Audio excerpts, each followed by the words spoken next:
L'accident vasculaire cérébral chez l'enfant. Les accidents vasculaires cérébraux chez les enfants peuvent être plus difficiles à reconnaître que chez les adultes. La plupart surviennent au cours du premier mois de vie. Nous avons tendance à penser qu'un accident vasculaire cérébral ne touche que les adultes. En fait, nous associons cet événement à l'âge.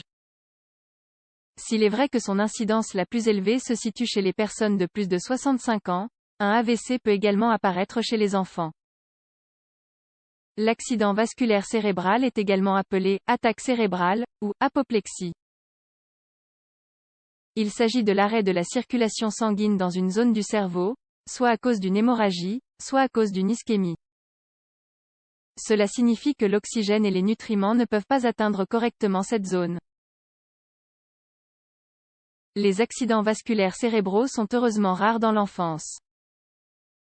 Plus précisément, selon un article publié en 2014 dans la Revista de la Sociedad Boliviana de Pediatría, leur incidence annuelle augmente avec l'âge, passant de 2 à 300 millièmes enfants dans les 5 premières années à 800 millièmes jusqu'à l'âge de 14 ans.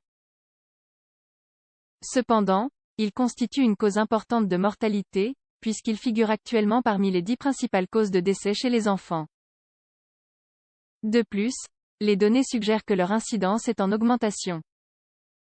La plupart des enfants qui en souffrent le font au cours du premier mois de leur vie. Dans cet article, nous vous expliquons tout ce que vous devez savoir à ce sujet, afin que vous puissiez en reconnaître les symptômes et le traiter le plus rapidement possible. Quelles sont les causes d'un accident vasculaire cérébral chez l'enfant? Comme nous l'avons déjà mentionné, un accident vasculaire cérébral se définit comme une interruption de l'approvisionnement en sang d'une partie du cerveau. Il produit également certains symptômes neurologiques qui durent au moins 24 heures. Chez les adultes, la plupart des événements sont liés à des facteurs de risque tels que l'hypertension ou l'athérosclérose. Chez les enfants, cependant, les causes sont tout à fait différentes. Le développement pendant la grossesse, le moment de la naissance et certaines malformations sont des facteurs déterminants. Il convient de noter que l'une des principales causes est le manque d'oxygène pendant la naissance. Les accidents vasculaires cérébraux qui surviennent à la suite d'un traumatisme sont également importants. D'autres causes parmi les plus pertinentes sont anémie drépanocytaire et autres troubles sanguins. Par exemple, l'hémophilie. Malformations cardiaques congénitales ou malformations des vaisseaux sanguins, telles que les malformations artério-veineuses, MAV. Certaines infections, comme la méningite.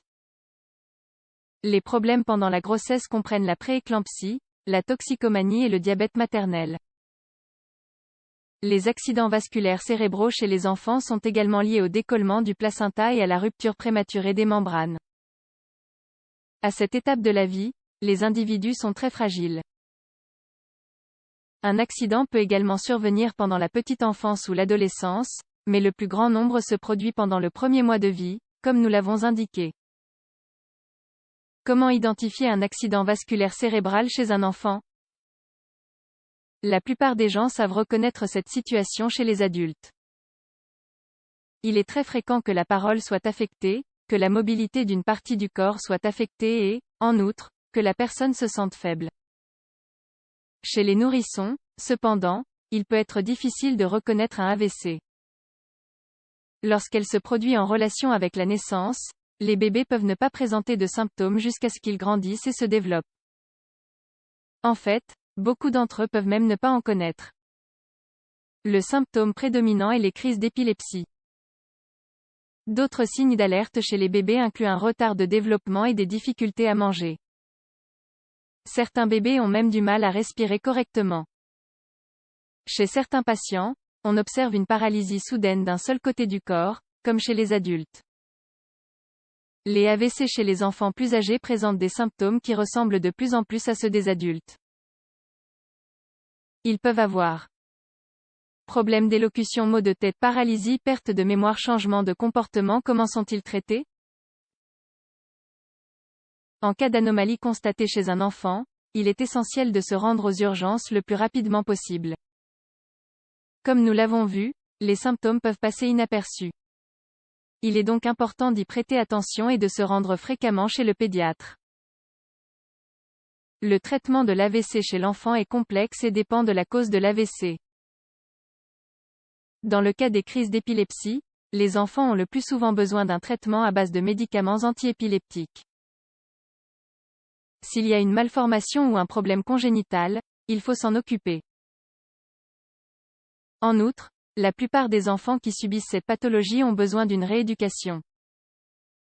Il s'agit d'une tentative de récupération des fonctions de la zone affectée.